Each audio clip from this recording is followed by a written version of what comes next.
During the war years, we in this country have seen many new faces, people from all parts of the British Commonwealth and Empire and from the Allied nations.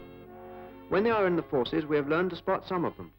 We know an Australian by his wide-brimmed hat, an Indian by his turban, a French sailor by his pom-pom and striped shirt. But when they are just dressed like anybody else, it is not so easy. What about these people, for example, who are making their way to Broadcasting House in London? Do you know what part of the world they come from? Are they from West Africa or the Union, from the Americas, or from some outlying island in the Pacific? Every one of these people gathered together in this studio is a West Indian. Everyone has come across 4,000 miles of ocean from that great bay in the Atlantic which lies between North and South America, the Caribbean Sea. They have come from the long chain of islands which stretches from the Bahamas in the north right round to Trinidad. They call themselves West Indians, but they are of a dozen different races, descendants of the British and French and Spanish adventurers who opened up the New World, of the African slaves who were brought across to work on the sugar plantations, of Chinese shopkeepers, of Hindus and Muslims from India. Today, West Indians have common citizenship and common cause with us, and they have come over to help us. Each week, some of them broadcast messages home to their families in the West Indies, but this evening they are broadcasting to Britain. What, please? We're all ready for you, Miss Marson. Thank you, Tommy.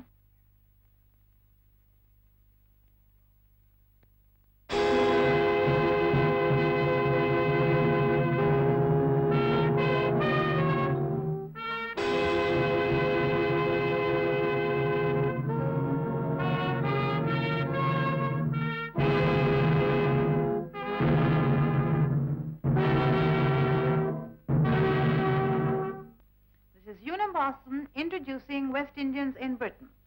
First of all, here is Learie Constantine, the world-famous cricketer. Learie used to be just a summer visitor, but when the war began, he became a welfare officer to the Ministry of Labor. Hello, everybody. This is Learie Constantine. I'd like to say a few words about the many hundreds of West Indians who have come over here to help on the factory front. Here in a training center in the north of England are 82 of them. People from all walks of life, including doctors, lawyers, reporters from the West Indies. They're being taught side by side with Englishmen and women to operate all the latest types of machinery.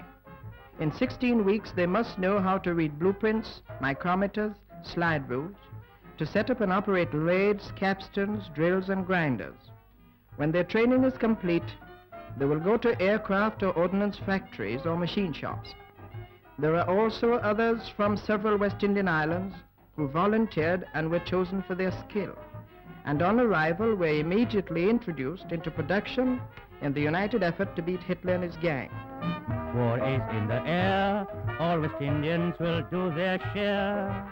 That is why they came, and not seeking glory or fame. They will fight for victory, let us raise a cheer. They will fight and never fear, victory is near. March, march, march to victory, march, march, march to victory. We fight land, sea, and in the air, on to victory. These men are gaining knowledge not only in the wide field of engineering, but in the workings of the British trade union system. Also, they are getting together with English workers in the factories. And this will mean a lot during Reconstruction after the war, when plans for a new era of life in the West Indies must be put into effect. March, march, march to victory. We fight for land and sea and in the air, on to victory. Thank you, Learie. And now I'm going to ask Flying Officer Ulric Cross to speak for West Indians in the services. Ulric is a navigator in one of our own bomber squadrons. Well, it's a job to know where to start. There are so many of us doing so many different things. In the Army, the Navy, the Air Force, in Air Sea Rescue and the Marines. In the Wrens, the ATS, the WAF, and the nursing services. If I could navigate you on a magic carpet, we'd find West Indians at their stations all over the country, and in lots of other places which I'm not allowed to mention.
let me tell you a bit more about how one or two of us spend our time. The Spitfire Fund started in the West Indies, and attached to one of our own fighter squadrons is Sergeant Pilot Jimmy Hyde, who himself comes from Trinidad. He is reporting back from an operational flight. Hardly any of us had experience of flying before the war. The air routes between the islands were mainly run by the Americans. When peace comes, the increase in air transport should mean a new career for many of us who have now learned the job. Strictly speaking, Bermuda, British Honduras, and British Guiana are not in the West Indies group, but they are the only other British territories in that part of the world, and from them, too, many hundreds of people have volunteered to come over here. Lance Corporal Williams belongs to British Guiana, and she is in the Royal Army Ordnance Corps. She retreads tires in an army workshop.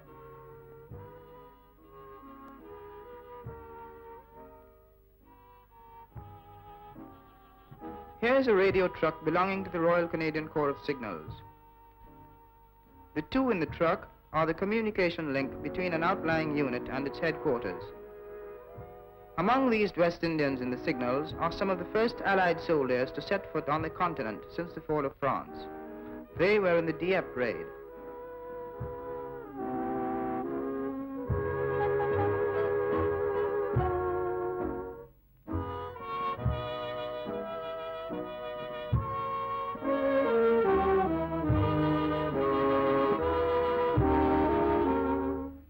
These are some of the jobs we are doing.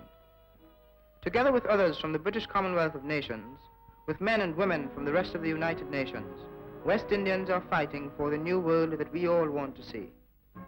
In Hyde's squadron, there are pilots from New Zealand, Poland, Britain, and Canada. Friendships are being made between people who, before the war, knew little or nothing about each other, and we find it impossible to believe that these friendships will just fade out when the war is won.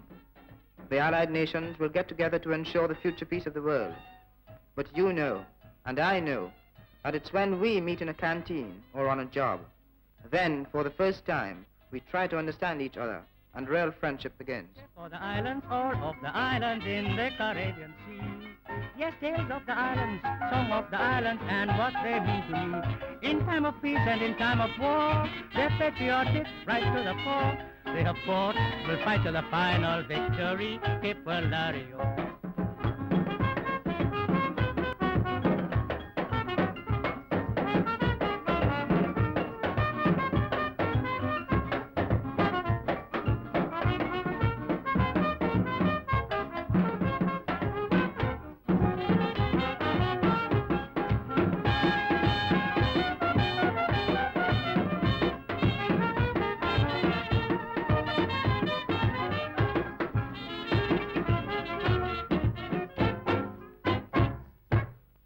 Thank you, Ulric, and happy landings. Many of you will know of the good work the British Honduras lumberjacks have been doing in this country. This evening, we have one of them with us. He's Carlton Fairweather. Well, I haven't got much to say, except that I represent 900 of us who have come over here to help your own forestry and timber workers. You used to get nearly all your timber from overseas, from places like British Honduras, but now you've had to fell it and convert it at home, and there's where we come in. Painter had a craze to rule the world. He started a war to conquer all. He put his friend Goebbels on the news to tell his tale on Allied views. To the painter he said, don't be sad, I'll tell the world that we have conquered Stalingrad and not that we were beaten, for that would be a shame.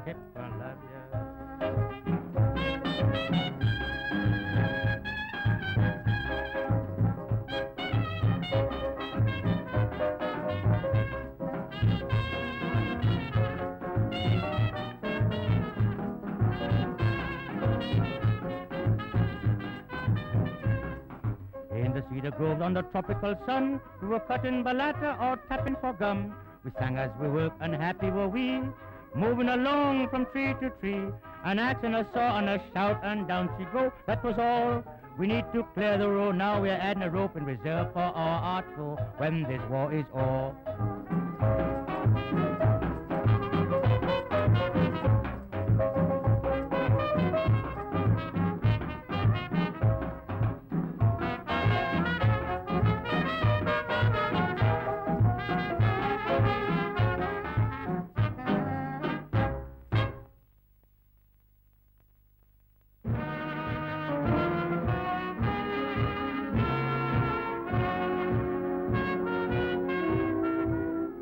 Goodbye, little girl, goodbye. Just wipe up those tears, don't cry. Whatever I do, I will think of you.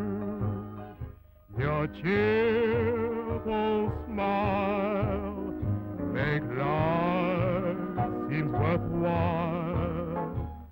Goodbye to the Isles and you. Our love will remain ever true till that happy day when I'm home to stay.